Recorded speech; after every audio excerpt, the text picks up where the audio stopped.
Look at a dog, any dog. Maybe one is sleeping near you right now. It feels timeless, like it has always existed, like nature made it just for us. But that's not true. The dog in your home is not a natural animal. It's an invention, a creature we designed, and some of them we broke. Most people think dogs just evolved alongside us, a happy accident of friendship. But that's only half the story, because behind those loving eyes is a history of obsession, of royalty, of vanity, and of bodies twisted on purpose. This is the story of how humans created the dog and how we slowly ruined it. Stay till the end, because the last part isn't really about dogs at all, it's about us. Let's start with something strange. Look at a pug. The flat face, the bulging eyes, the curled tail. Now look at a wolf. They are the same species. Let that sink in. A pug and a wolf share almost identical DNA. A pug is a wolf, technically, but it can't run like one. It can't hunt like one. Some of them can barely even breathe. So how did we get from a powerful wild wolf to a wheezing little creature that fits in a handbag? To understand that, we have to go back, way back, tens of thousands of years. Nobody knows the exact moment it began. But the story goes something like this. Imagine you're an ancient human. It's freezing. You're huddled by a fire, and out in the dark, wolves are watching you. Most of them keep their distance.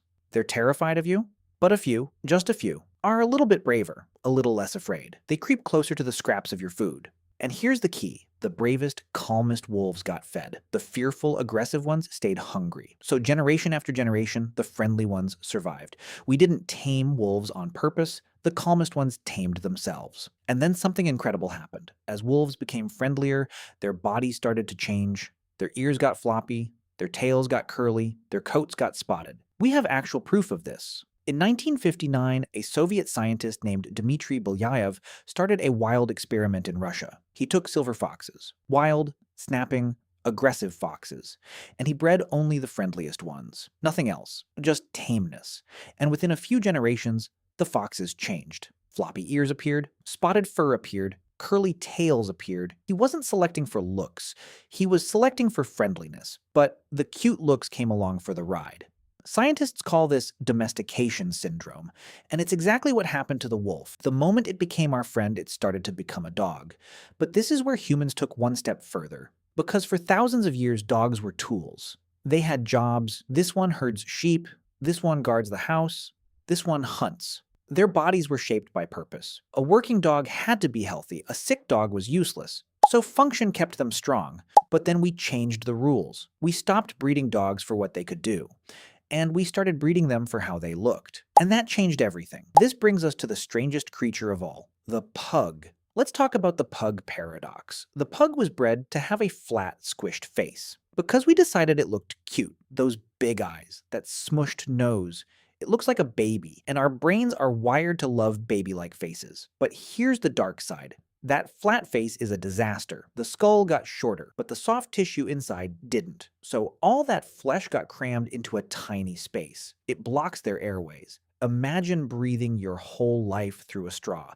That's a pug. In 2022, scientists at the Royal Veterinary College in London studied this, and their conclusion was shocking. They said the pug can no longer be considered a typical healthy dog. Read that again. A whole breed, so damaged that it barely counts as a normal dog anymore. Pugs struggle to breathe. They overheat easily. Their eyes can literally pop out of their shallow sockets. We did that, not nature, us, for a cute face. But how did this obsession even start?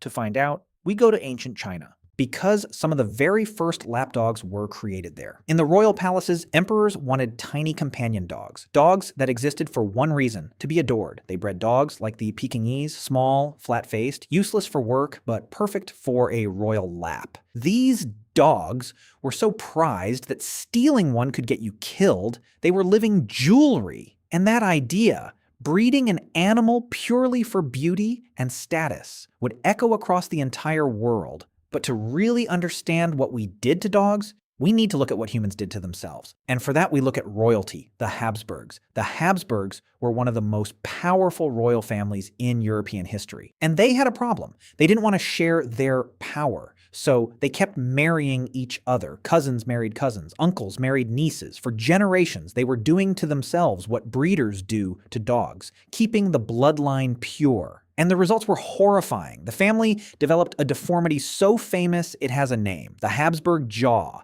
A massive, protruding lower jaw, so extreme that some of them couldn't chew properly, or even speak clearly. The final king of the Spanish line was Charles II. He was so inbred, he was sick his entire life. In 2019, scientists in Spain studied the family's portraits and family tree, and they confirmed it. The more inbred the Habsburgs became, the more deformed they looked. Purebred didn't mean superior, purebred meant broken. And here's the chilling part. This is the exact same thing we do to create purebred dogs. To make a pure breed, you breed relatives together. Over and over, you shrink the gene pool on purpose. A purebred dog is, in a sense, a tiny inbred royal family, carrying all the same hidden flaws. So when did this obsession with pure breeds explode? The answer is the Victorian era, and one woman in particular. Queen Victoria. Queen Victoria was utterly obsessed with dogs. She adored them, she bred them, she showed them off, and when the most powerful woman in the world loves something, everyone copies her. Suddenly, owning a fancy specific breed became a status symbol. It showed you were sophisticated, wealthy, refined.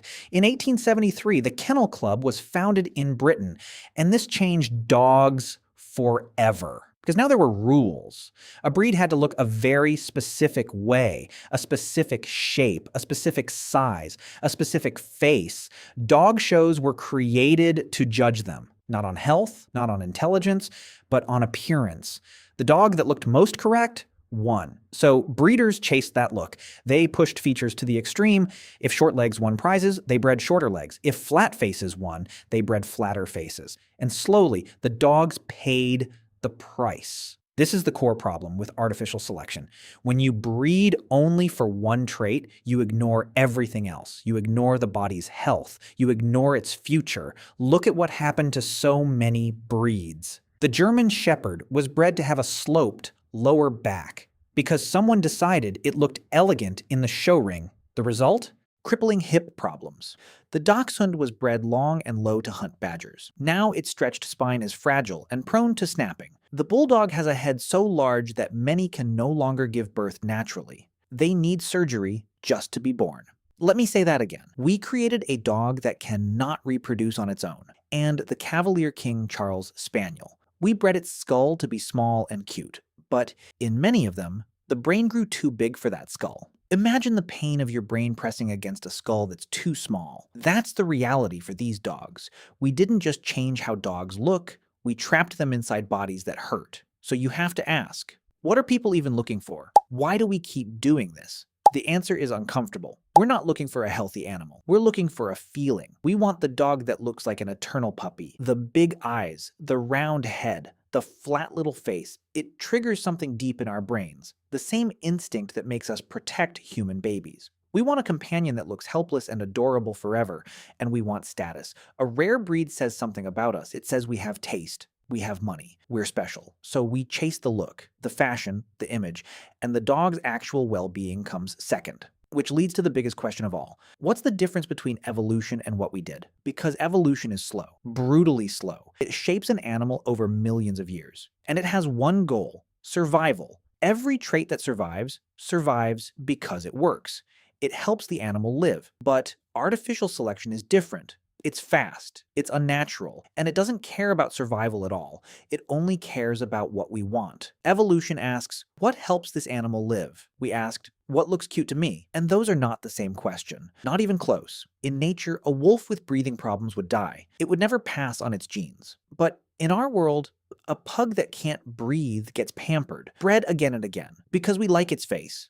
We took the steering wheel away from nature, and we drove these animals somewhere nature never would have. We turned a survivor into a patient. So let's go back to that dog near you, that sleeping, trusting, loving creature. It is one of the greatest things our species ever made. A wolf that chose us, that learned to read our eyes, that loves us more loyally than almost anything on earth. But it's also a mirror, because the dog didn't choose its flat face. It didn't choose its broken hips. It didn't choose a skull too small for its brain. We chose all of that for looks, for status, for a feeling. And here's the part that should stop you cold. We are now learning to do this to ourselves. We can already edit human genes. We can already select traits in embryos. And one day, we may face the same temptation we faced with dogs, to choose the look, the image, the fashion, over health, over nature, over what's wise. The dog is a warning. It shows what happens when desire overrules nature. When we love an image more than a living thing, we didn't just shape the dog, we revealed who we are. A species that can take a wolf and love it and protect it and ruin it all at the same time. So the next time a dog looks up at you with those big trusting eyes, remember, it became what we wanted. The real question is, what will we become when we finally get to choose?